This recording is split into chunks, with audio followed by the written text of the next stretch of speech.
pe YouTube sau? Okay. Yep, on YouTube. Let me check the live stream and see if it's working. Sure. Yeah, I think we're live. Hello, everyone. My name is Bogdan Bojda. It's on. Yeah, sorry, it was I had a tab on YouTube and I was hearing myself twice. So my name is Bogdan Bojda and I'm going to be the host for today. Along with me, I have Claudiu Socaci. He's a technical lead at Visma, and today he's going to talk about event-driven architectures in .NET. If you have any questions, please ask them in the YouTube chat and Claudio will answer them in the end when we have a Q&A session. That being said, I'm not going to steal any more time from Claudio, so I'll invite him to start his presentation. Cool. Hi, I'm happy to be here and present today. After I did this presentation, I had a look at other .NET Yash presentations, and I was really happy to see that actually this topic is touched. Okay. Can you still see my screen? Yes. Yeah, okay. So I was really happy to see that this topic is touched by many of your presentations, like some of the presentation talk about Saga, mass transit, distributed system, outbox pattern. And this presentation is a really good fit for this area. And in case you've seen the other presentations, actually this helps you put things together. And I'm really happy to see that this topic is discussed more and more. So this is the agenda. We'll discuss about the basics first. What are event-driven architectures? What are the pillars? Then we'll touch a bit upon the main topologies, which are mediator and broker. Here we'll discuss a bit why broker topology is the element that started the trend for people to pay for software. So we'll continue with why you should start considering messaging over RPC. And when it comes to RPC, maybe we'll talk more into HTTP and even more specifically into REST, because that's what people use nowadays a lot. But I added here sometimes. So what I mean by that, and you'll see when we talk about pros and cons, is that you should consider it, but not always. And based on this cons and pros, you may decide for you when it's best to use it and when it's not. Then we'll see that it's not easy to set up and implement a messaging architecture. And because of that, we have a couple of tools that helps us to implement it. To name a few, nService Bus, Mass Transit, and Rebus. We'll talk more about nService Bus specifically, and then we'll finish with the demo. So let's do the introduction shortly. My name is Claudiu Socaci. I work as a technical lead at Visma Economic, and you can contact me at one of these places. Okay, so let's start with the basics. We usually have three elements.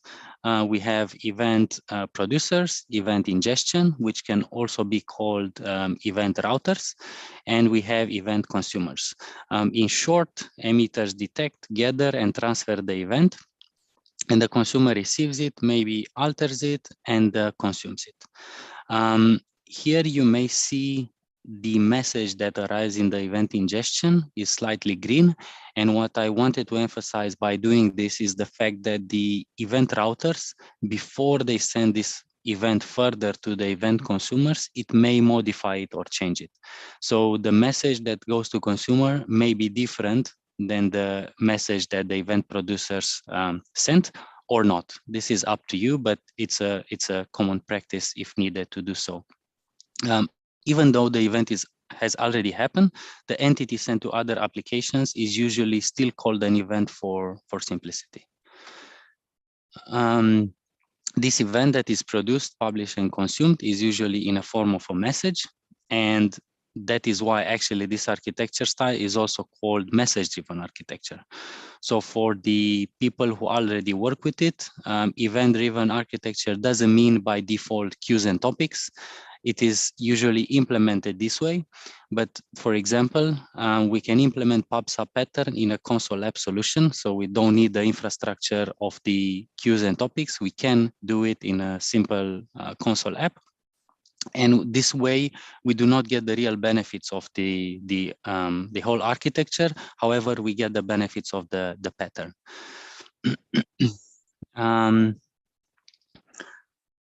So there are two main topologies when it comes to event-driven architectures. One of them is mediator, and one of them is broker. So we'll discuss each, and then we'll see a demo. So let's start with the mediator. So mediator is useful for events that have multiple steps and require some level of orchestration to process the event. Let's take an example from a travel booking system application. Let's say, I'm not sure if you also see my scroll, but I'm hovering over the UI element on the top of the screen. So let's say you have a UI that, and you have a client that goes in and cancels a booking.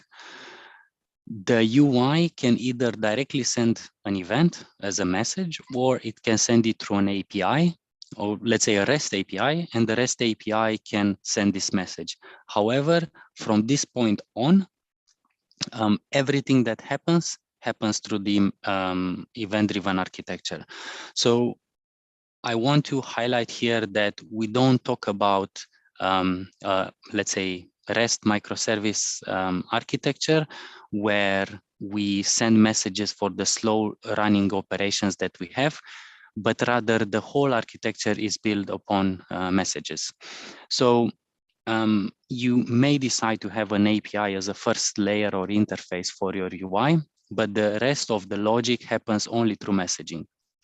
So the booking canceled event has been sent, and then we reach the mediator.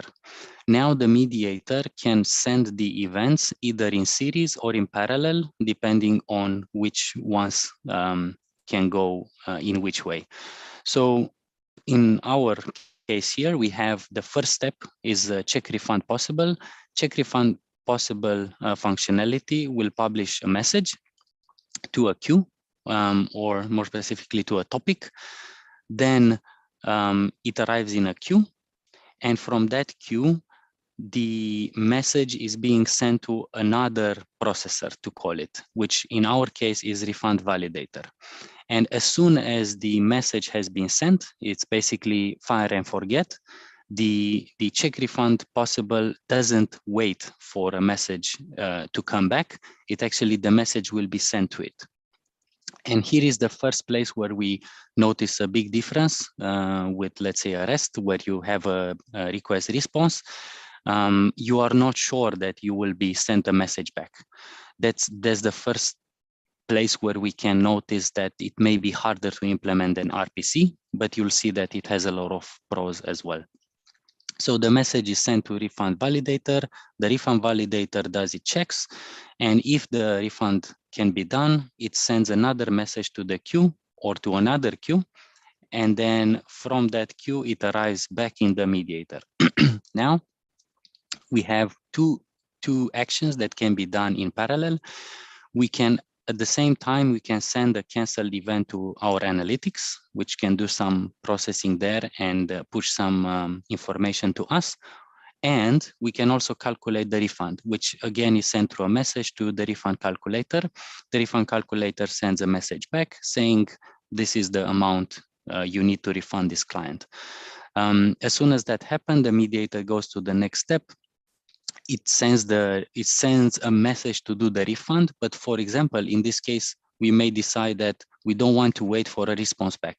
We say, we will send a message and the refund is in progress now.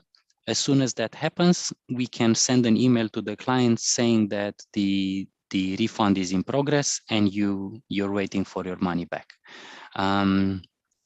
And in this case, I just put here that it may be different than the rest of your architecture. You may want to use a managed service like AWS SNS. So yeah, that's the mediator. If we go next, I just wanted to mention that when it comes to mediator, I actually didn't use this topology, but I used the pattern. So there is a .NET library called Mediator without the O in the name.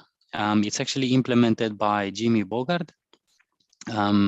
And he's also the creator of AutoMapper, and he also worked with the Newtonsoft in .NET. So I was really pleased to see that he actually presented at this meetup. So that was really cool to see. And I'm happy that he also supports event-driven design and domain-driven design. So with his library, you can build a better solution. And one of the things that can be improved with this library is the domain-driven design flows.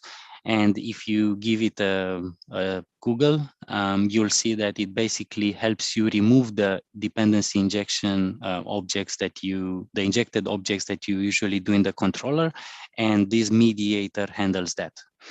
So it's a really cool tool. I recommend you check it out.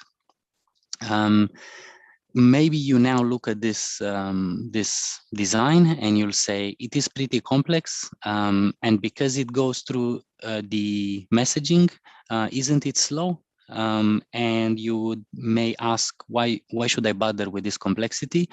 But again, we'll discuss it a bit later, and you may decide when this is a good fit or not. So let's talk a bit about the broker. So broker is the most used event-driven topology.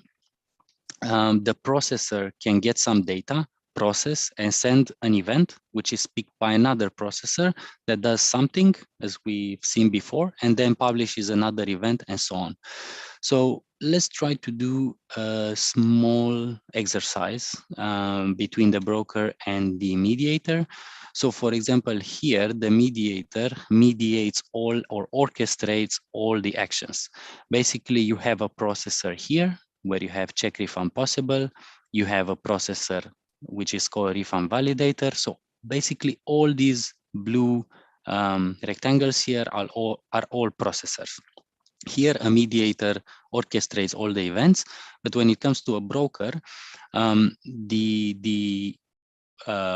is no orchestrator. Basically, the processor sends a message and another processor handles it and then sends another message and so on. So as the name states, the broker is a entity between the consumer and producers, which makes the consumer decouple from the producer. So no producer knows the consumer of the events they produce, and actually only the broker does. Basically, as I said, it intermediates the communication.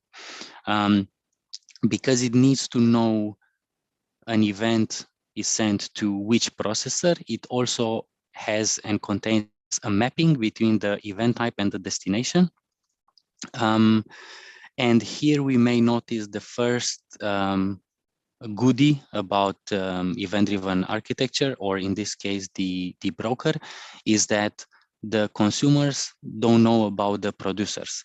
In a request response scenario, in order to make a call to another API, you need to know its URL. When it comes to broker, you don't need to know the URL. You just publish a message. That's it. That's the only thing you are concerned about. Of course, you have the URL of the broker, but that's the same URL for all the processors, and you fire and forget it. So this way, we can deploy new processors, or we can change the processors or consumers of some messages without impacting anything else. For example, with a request response, you have the requester, and you call a service. If the URL of that service changes, basically you also have to change your requester. When it comes to event-driven architectures, you don't need to do that. So yeah, when it comes to the broker, the most used pattern that takes advantage of it is PubSub, and I'm pretty sure you heard of it. Okay, Let me move to the next slide. And here we reach the fun fact. So as early as 1980s, when usually software came for free, when you bought hardware, brokers were just being started to be used. And because they were pretty complex pieces of software, the company started to build entire IT departments to build them. And because of that, it was costly. So the companies also started to ask big bucks for the brokers. Hence, the rumors say that's how people started to pay for software, because of these brokers. So let's talk a bit about the pros and cons. We touched them a bit before, but let's have a list. Of course, the list can be longer than this, but I'll just touch upon some of them. So event-driven architecture pattern is a relatively complex pattern to implement, and the main issue is the asynchronous distributed nature of it. And you may need to address various issues like remote process availability, lack of responsiveness, broker reconnection logic, and so on.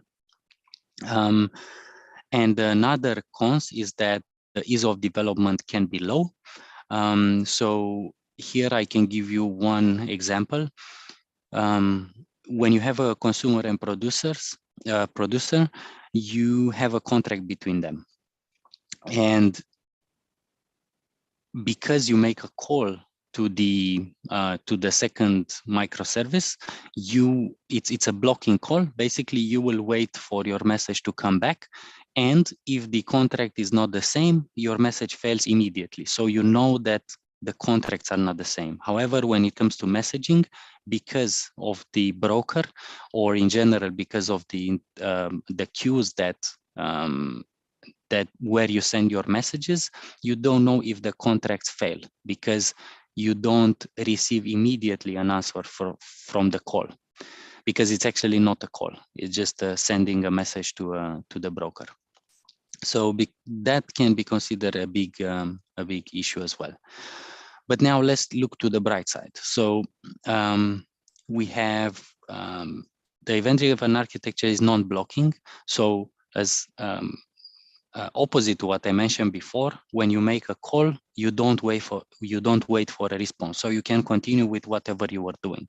Maybe in your case, this is an advantage or a disadvantage, but it can be a lot of times an advantage. So now I prepare here a slide where we can look at another example, a bit more complex scenario. So let's say you have a more let's say you have a distributed architecture, you built it on microservices, and microservices are REST APIs. So let's look at the RPC scenario. Let me find my scroll. Actually, I don't manage to find it. Here it goes. So let's say you have 4 microservices that they need to call each other for this request. And your service 1 makes a call to service 2, service 2 to service 3, and service 3 to service 4. Let's say that service, after it receives the request, service 4 is down. What happens to the response? Basically, the response would be 500, and the 500 is sent to service 3 and all the way back to service 1. So you get an immediate response to what happened. However, that particular request is usually lost unless you do you manage that yourself and save the state or the request somewhere to be able to replay it. That request is basically lost. Yes, you can. I put here a icon.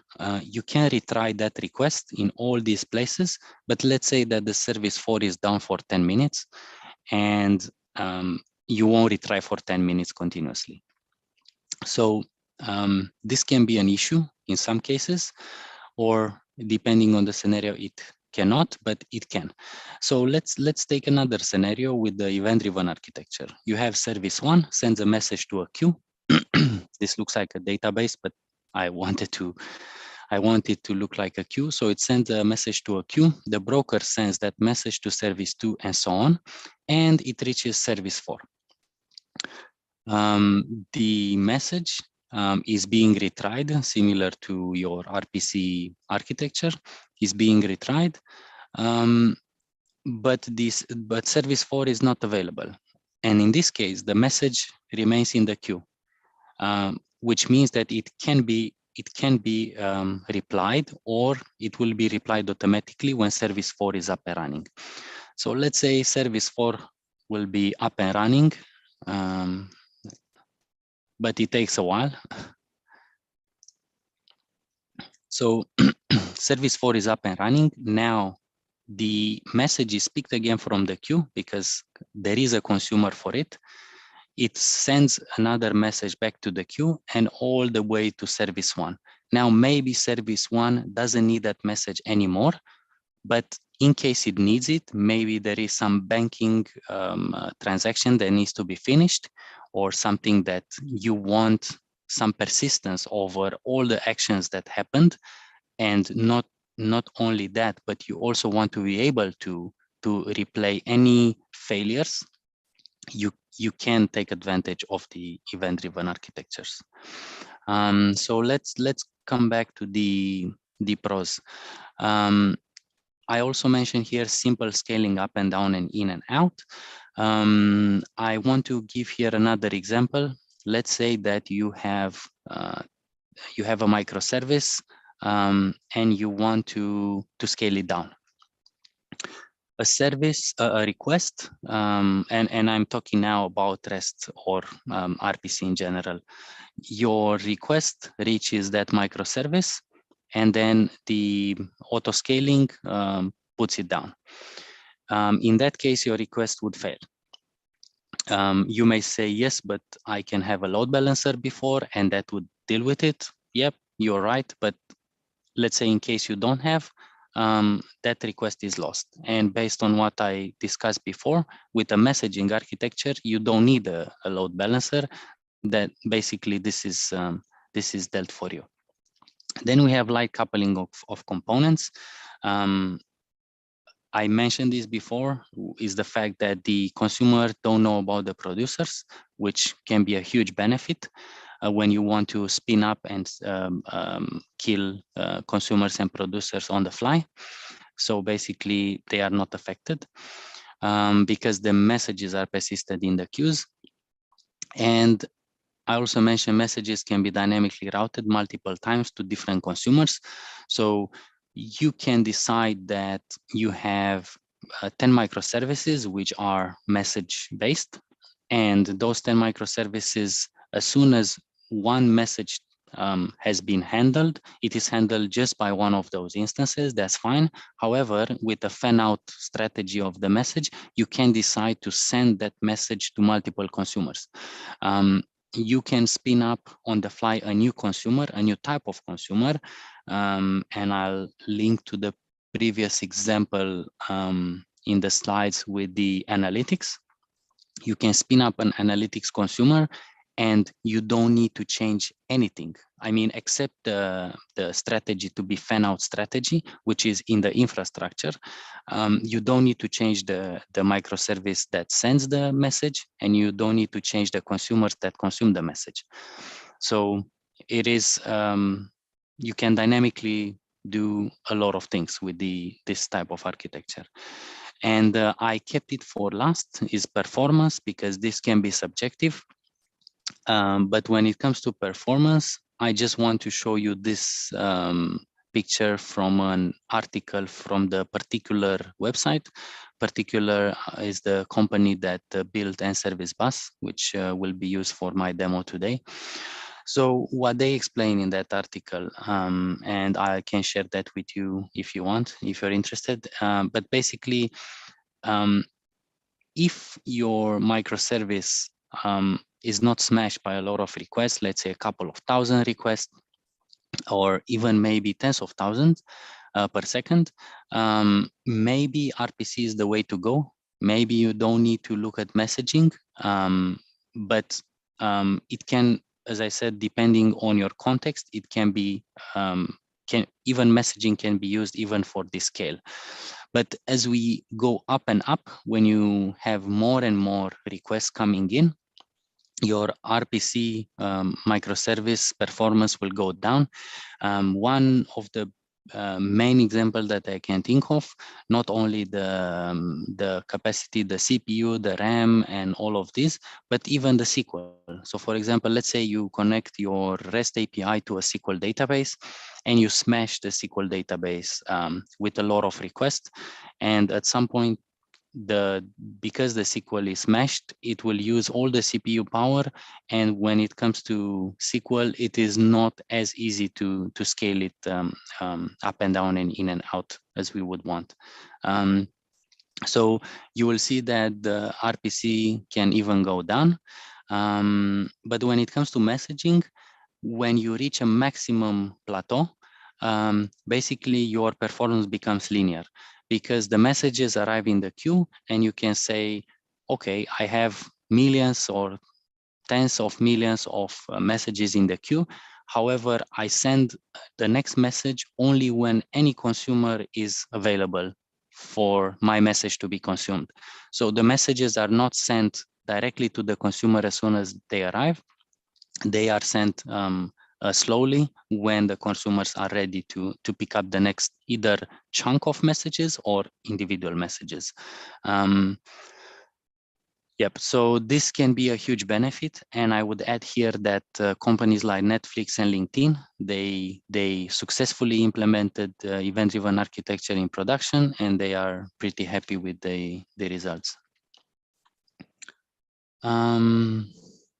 Okay, so to make our life easier, there are libraries that can help us implement the event-driven architectures in a simpler way or easier, because it can be complex to implement and take care of all these things. Some of the things that are hard to be taken care of are things like exception handling, dynamic routing, performance optimization, and so on. I won't basically read all of them, but here is a list of all these things. For my current team, we are using Rebus, which is a really cool library. It is open source. I actually also recommend it to you to have it, to try it out. The only, let's say, drawback is that we don't get professional support like in N-Service Bus, and I previously used it, and it was also good. The goodie that comes with using Rebus or Mass Transit, which is also free, is the fact that you have an entire community to support you and add changes. And to highlight that more, actually, I just wanted to mention here that we supported Rebus open source, and we came up with a library for Datadog tracing. So if in case you will use Datadog to see your tracing with Rebus, you can check this library out. And if you find any bugs, let us know. We are here to help and improve it. So as mentioned, the demo will be using N-Service Bus. I find it a bit more friendly. The interesting thing is that it is actually free if you're not a company and if you don't use it in production. So if you want to use it, let's say in staging, even inside your company, you can still use it. They provide a developer license, which you can renew using your email every couple of months, I think 3 months. And they have a great support for a lot of transports like MSMQ and SQL Server Broker, like RabbitMQ and so on. And for today's demo, I am using RabbitMQ. So that's another reason why I picked N-Service Bus. Interestingly, we also use RabbitMQ in Visma, but we use it with Rebus. So it's not that Rebus doesn't support it, but I just found it a bit simpler and nicer to use N-Service Bus library. And Service Bus also comes together with some other tools. So basically, it's not only a library, but it's a platform, to say. And some of the tools are Service Pulse. It helps you to have out-of-the-box and Service Bus system monitoring. You see it here in the left corner. This is the only service I used out of these three. We had it in production, and it helps you to have to see the health of your system, to see the last, as you can see here, last N events. And even if you want, you can replay some failing events. So if you're, let's say, allowed, or if you're an SRE, you may have access to production, and you can replay some of the failed messages. You don't have this option with the request response. If the request fails, you usually don't have the option to replay that request in case it's needed. But with messaging, you do. So this is one of the tools they provide. And I'll just mention these other two shortly. So in short, and Service Bus project templates has the tool called Service Metrics, and Service Insight, which is a complete under the hood visualization of your system behavior. And this last one we can see here in the right. So yeah, it comes with nice tools which you can take advantage of, especially for production. Awesome. So we reached the demo. As I mentioned, I'm using Service Bus, RabbitMQ, and I chose to run my RabbitMQ server and management tool using Docker. And the reason was just that it was the simplest way to set it up. And I just put it here. This is the only command you need to run in order to set up your local instance of both RabbitMQ server and the RabbitMQ management. The default password is guest and guest. So let me log in here, localhost, and the IP is this one. I hope I get this right. So guest, close.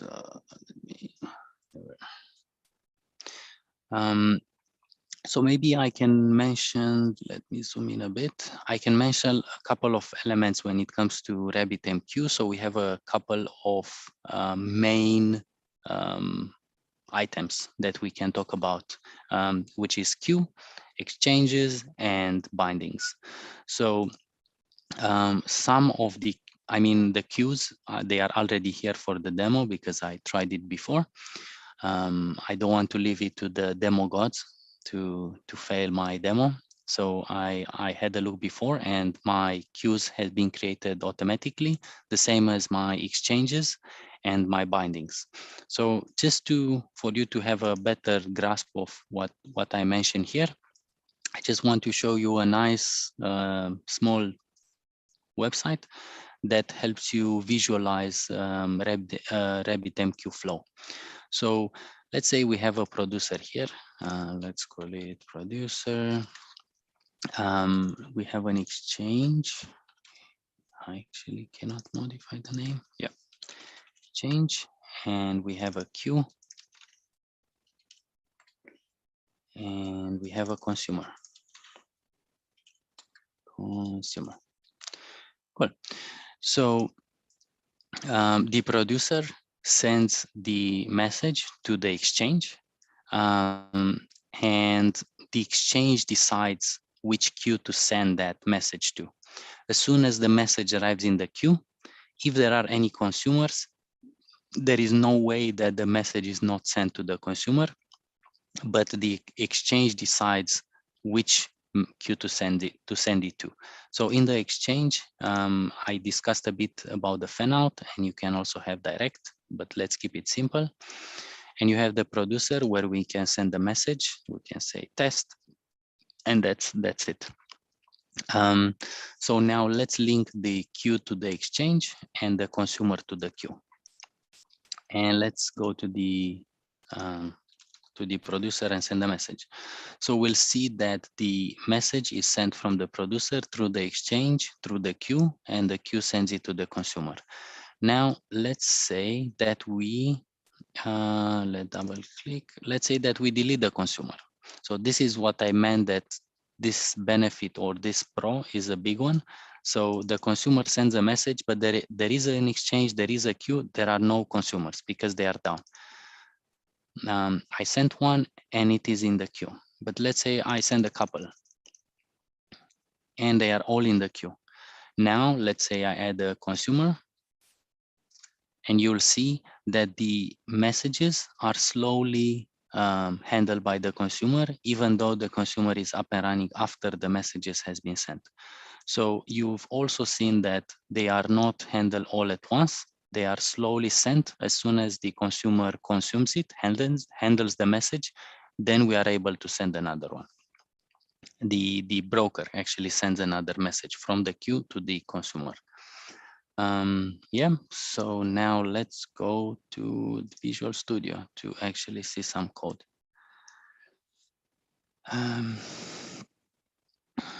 Okay, so let me start with the publisher, as we've seen there. So what do you need to do in order to set up a scenario like that?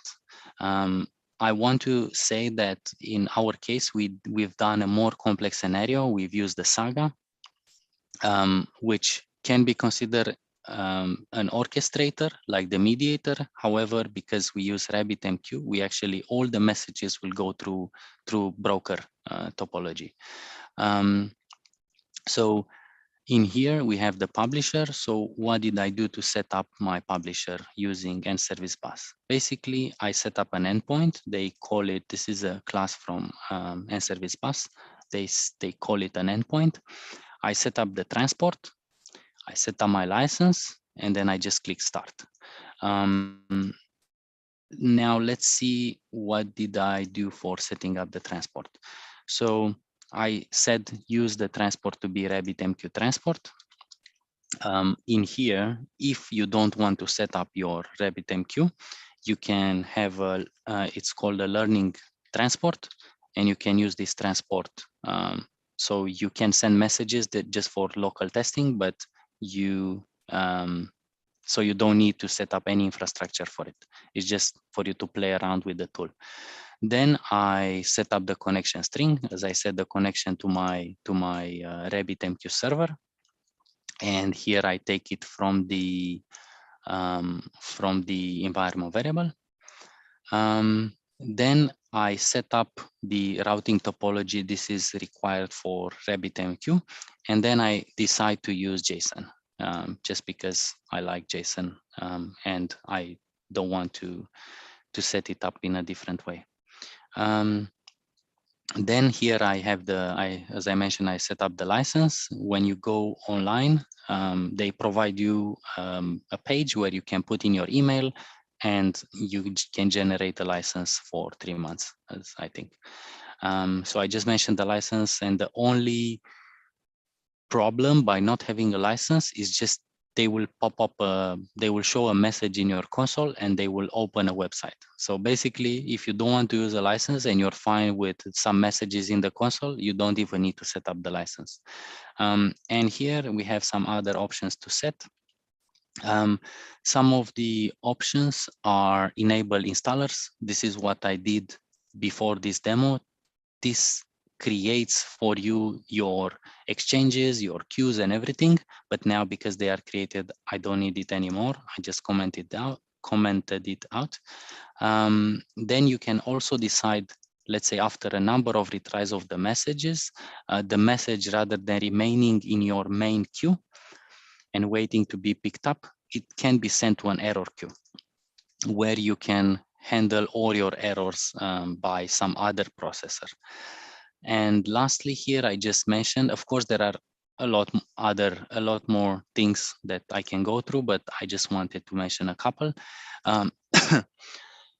You can also create a middleware. In our case, I created a middleware that handles general exception like exception. And you can add it in service bus pipeline. So yeah, if I mentioned this, but if you comment, if you remove this, it will still work. Basically creating it, setting up the transport, these are a must, and then starting it, starting the endpoint. Then when it comes to this method here, this isn't something that I had to set up for service bus, just something that I had to set up for the demo. Basically, it's an infinite loop that reads the key that I type. And if it's an enter, I generate a booking ID, I create an object, and then publish that object. In our case, my message is called start cancel booking, which is actually the message to say start the saga and handle the canceling of the booking. Then as soon as the message is published, I put a message in the console just to show just for us to see what happens. And then if I click any other key, it will just go out from the loop. So let's go to Saga. The message, as you see, I don't specify where I publish it. What do I do with it? I just know to publish it, and I just know to publish it to my RabbitMQ server. Now, the next piece of the puzzle is the Saga. Saga will pick up this message. So what did I do to set up the Saga? Basically, all the same. It has only one important piece extra. It is persistence.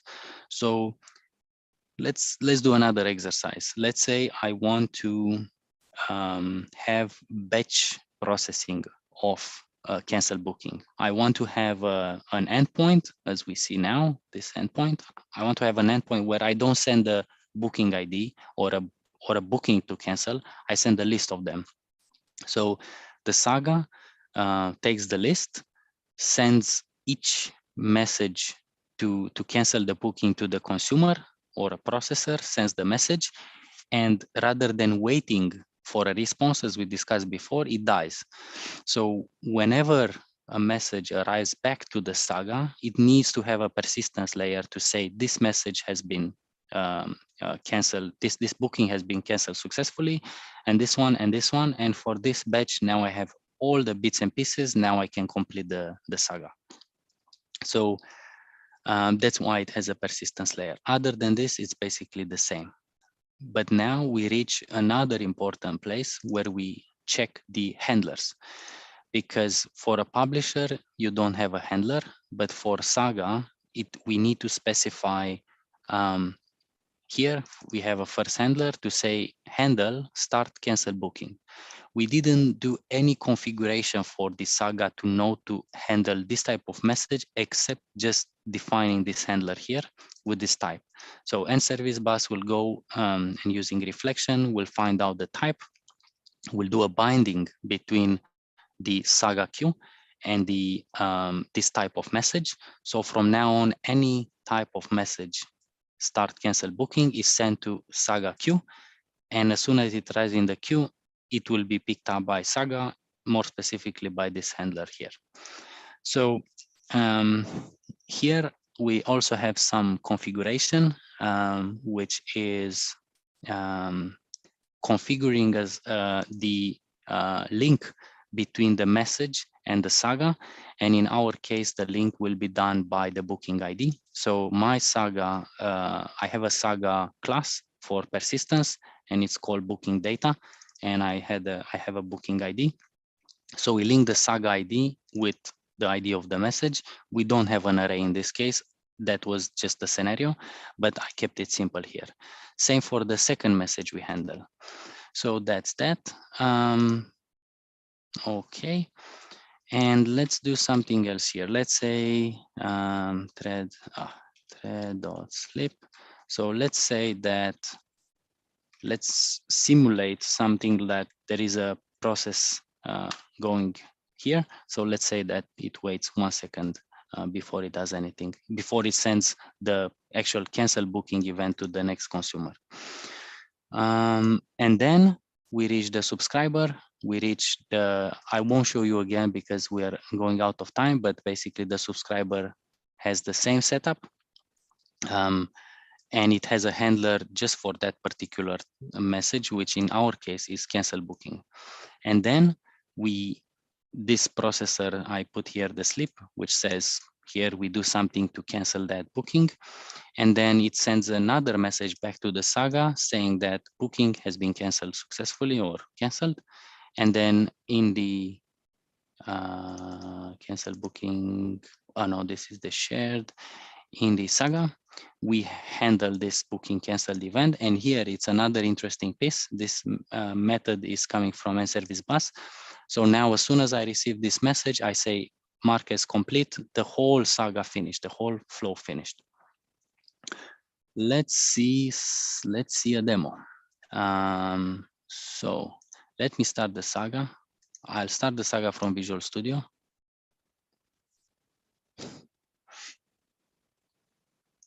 Okay. Then let me do dev meetup and then go to CD producer. Isn't it like this? CD publisher. And let's run this as well. Let me open another terminal. Oops, what happened here? Oh, I think I clicked by mistake. Okay, so we have a publisher up and running. Now, let me do the see the meetup, and then we have the subscriber. So I won't start yet the subscriber. I just want to show you first something interesting. So now I decide to send a message from the publisher and it will reach the Saga. Saga sends it further to subscriber, but the subscriber is not up and running. So let's see what happens. Send the first message. So the first message we see here, has been published. Now the Saga says publish booking canceled event with ID and so on, but nothing happened. Nothing else happened. The Saga hasn't. We don't see the Saga completed message. So now let me Let me also start the subscriber, and you'll see as soon as the subscriber starts, we have a consumer for that message. Message will be consumed. It publishes a message, and Saga finishes for that particular message. Hopefully, booking canceled, Saga completed. So this is the beauty of it. Now I can go here and send a lot of messages, and you'll see first the publish of the message happens. The subscriber consumes the message. It does the booking cancellation. It publishes another message to Saga, and Saga slowly completes. So okay, now let's say that we stop the Saga.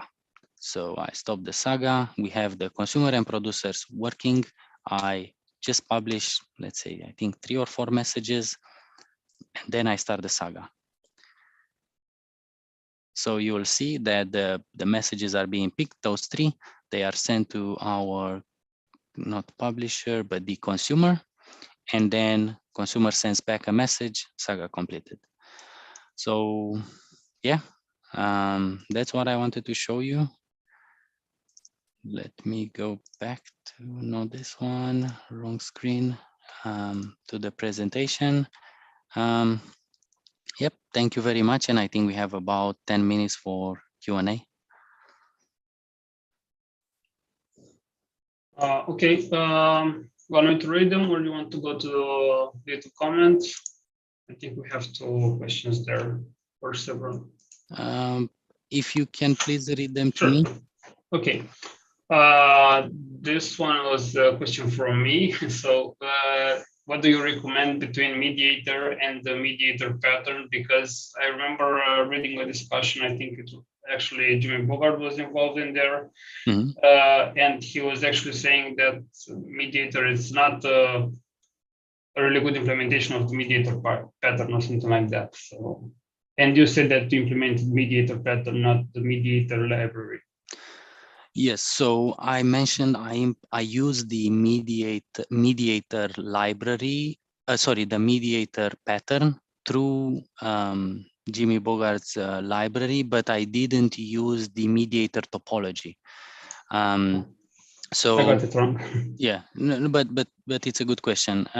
So the topology, I mainly didn't use it because the tools I used are not implemented on as a mediator topology, but basically I used the service bus and Azure Service Bus and RabbitMQ, which are implemented as a broker. So that's the main reason I didn't use. But I wanted to talk a bit about both of them because they are the main ones and the most commonly used topologies. So there is the topology, the pattern, and the libraries that implement, let's say, the pattern. Yeah. Yeah. Okay, thank you for answering this. Another question is N-Service Bus plus RabbitMQ an alternative for Azure services like Azure Event Hubs or Service Bus? Yes, I can tell you that yes, I use both of them. So when I used N-Service Bus, I used it with Azure Service Bus. So you can combine the libraries with the infrastructure. So you can use N-Service Bus with your Azure Service Bus, with RabbitMQ or others. I cannot say which one is better. I can just give personal opinions, but I think what I noticed is that depending on the needs, each tool can provide different things and have its own goodies. The why we currently use RabbitMQ is the fact that it's free. It comes with the cost of the infrastructure because we need to run our own RabbitMQ servers. But other than this, it's free.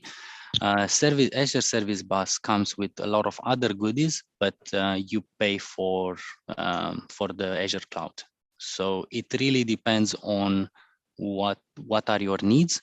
However, when it comes to the libraries or tools you use with your infrastructure, that's again depending on your needs. Some of them, as I said, Rebus, Mass Transit are free, but you don't get professional support. The others, N-Service Bus is paid, but you do get professional support. The tools are better, and yeah. So no, I would say from the experience is that you cannot say a tool is perfect, but depending on the needs, it can be better on the context.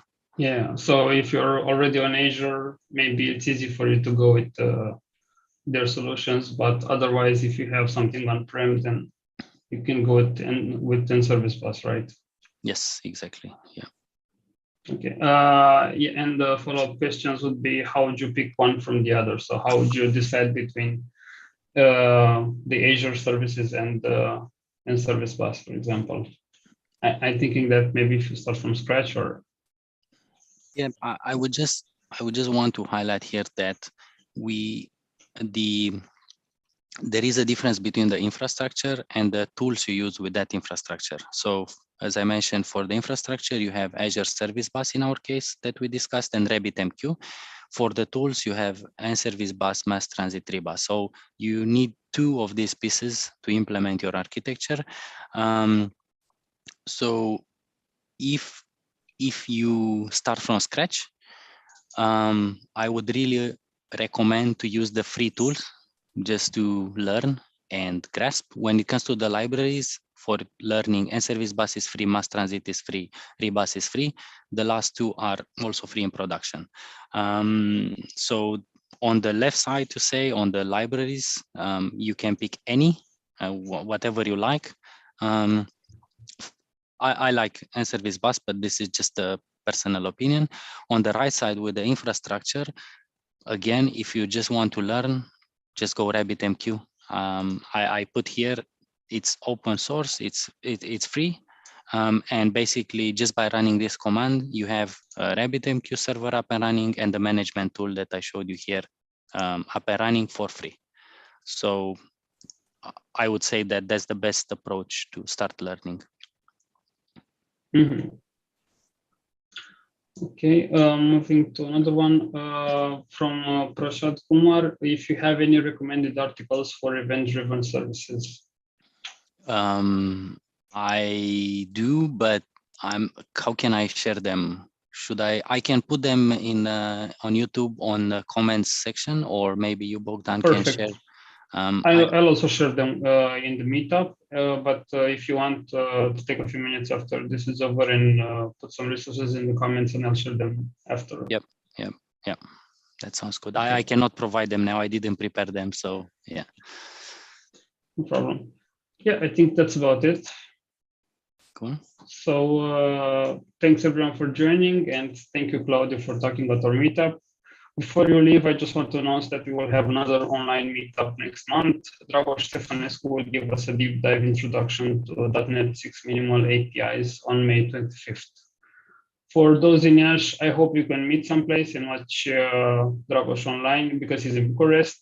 But if you manage to do something like this, we'll share more details in the following month. Just follow us on any social media channel and you'll know.